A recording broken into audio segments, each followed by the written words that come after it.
Ouais, moi, je vais je vais pardon, je vais illustrer un peu ça avec un cas concret, aussi, qui est, j'arrive dans une entreprise et je commence à, du coup, faire des entretiens avec toute l'équipe pour comprendre la situation, pour, également bâtir des liens de confiance et qu'on me partage des choses que les dirigeants me partagent des choses qu'ils partagent pas aux équipes, les équipes me partagent des choses qu'ils partagent pas aux dirigeants.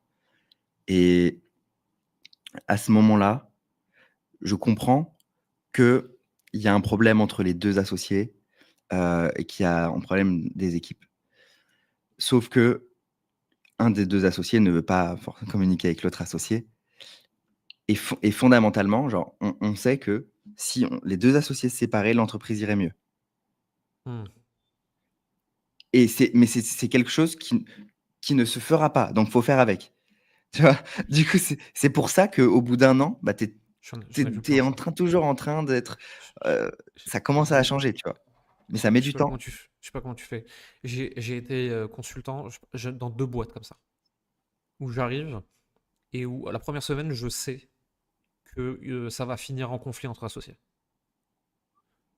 Parce que genre, ils ont pas du tout envie d'aller dans la même direction, ils se le disent pas. Et moi, je suis un consultant sur un point précis, tu vois? C'est pas mon job de venir faire péter les relations, quoi. Et à chaque fois, j'ai eu raison. Mais c'est des gens qui sont associés pour les mauvaises raisons en général. Ils se sont associés pour déléguer la responsabilité et pas pour Et construire avec les forces de l'autre. ouais, et après il y a des liens qui se créent et on commence à aimer l'autre personne et on sait que l'autre personne, elle a tel problème personnel et donc il y a des conséquences, si on arrête l'association, on va la mettre dans la merde et tout, de la culpabilité et là, ça devient compliqué et il faut faire changer le business malgré ça. Hmm. Malgré tout ça et tu vois, genre ça arrive moins souvent dans le profil qu'on décrit, mais c'est quand même faut faire attention aux relations qu'on noue, de manière générale. Bien sûr. Et c'est aussi pour ça que je répète souvent que le perso a rien à faire dans la boîte en fait. Je veux pas connaître les problèmes personnels des gens avec qui je travaille, tu vois. Ils peuvent tous venir me parler, tu vois, et en fait, par la force des choses, des fois je les connais quand même, tu vois. Parce que si Mmh. quelqu'un veut venir me parler, je vais l'écouter. Mais moi, je vais pas initier ça. Tu vois, je suis là pour mes équipes, mais moi, je vais pas leur demander comment va leur mariage, tu vois. Je vais leur demander comment va leur famille, tu vois, comment va leur gosse, des trucs comme ça, parce que ça, c'est quand même important, tu vois. C'est juste de la politesse, c'est la moindre des choses. Je rentre pas dans leur vie perso, ça a rien à faire au boulot. Parce que pour beaucoup de gens, le boulot, c'est une échappatoire des problèmes, et je veux que ça le reste. Je veux que ça reste une safe place où tu viens faire ton job que t'aimes, loin du quotidien, en fait. Pour beaucoup de gens, Mmh. ça fait du bien, ça. Et surtout, je veux pouvoir augmenter une personne, virer une personne ou mettre une personne sur la sellette dans l'intérêt de l'entreprise et pas dans la culpabilité de ce que va ressentir la personne. Ouais et c'est pour ça que je te disais, tout à l'heure par rapport à l'exemple d'Elon Musk, où quand tu fais ça au bout de 3 jours, ça demande de faire des sacrifices que généralement les dirigeants ne sont pas prêts à faire parce que, Ouais. bah, ça va être des gros changements. Virer des personnes que tu aimes bien ou des choses comme ça, direct et qui demandent de pas trop être émotionnel à ce sujet, quoi. Ce qui n'est Ouais, pas le cas pour l'avatar qu'on décrit. complètement. Qu'est-ce que ces personnes-là qu'on a décrites, donc qui font 15, 20, 30, 40, passionnés de produits, passionnés de leur marque, passionnés de contenu, passionnés du contact avec leur audience, avec leurs clients, mais pas très marketing, sales, opération, Ouais. qu'est-ce qu'ils doivent retenir de cet épisode? À part de cliquer sur le lien dans la description et de rejoindre le Mastermind Fast and Slow. Ouais, je pense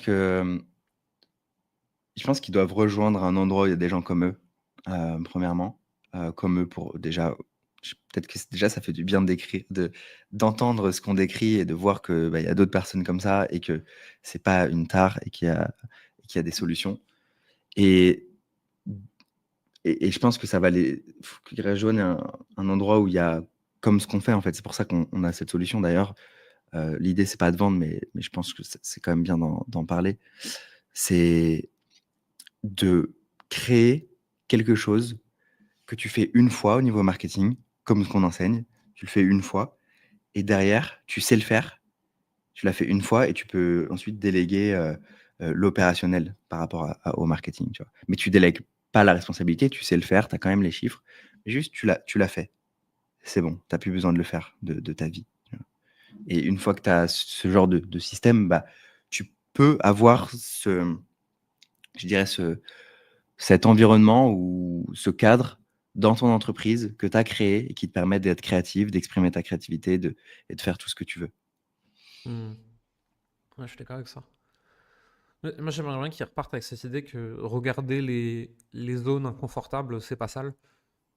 C'est bon pour leur entreprise. Ça veut pas dire qu'ils devront le gérer au quotidien, mais qu'à un moment, il va falloir regarder, quoi. Il va falloir regarder là où ça pique, là où c'est désagréable, et regarder pourquoi ça l'est, et peut-être apprendre de nouvelles compétences, parce que c'est ça être chef d'entreprise. Parce que sinon, t'es créateur de contenu, c'est un autre métier, quoi. Mm. Ouais, il y a une question que ça vient de Mehmet Gül, cette question. Et cette question, je l'ai toujours gardée en tête et c'est ce qui m'a permis d'aider énormément d'entreprises. Et j'aimerais que les gens, du coup, la gardent en tête parce que ça résout tous les conflits, ça met tout le monde d'accord. Cette question, c'est quel est l'intérêt de l'entreprise? Hmm. Pas quel est l'intérêt de la personne en face de moi, quel est l'intérêt de l'entreprise que je gère, tu vois. Et si tu te poses cette question et si tu la me poses même aux gens avec qui tu travailles, si tu as des conflits, bah, tu verras que ça mettra tout le monde d'accord en fait, sur toutes les Hmm. décisions. C'est hyper intéressant. Ok, je pense qu'on a fait le tour. Moi, j'ai une Ouais. question pour les gens qui nous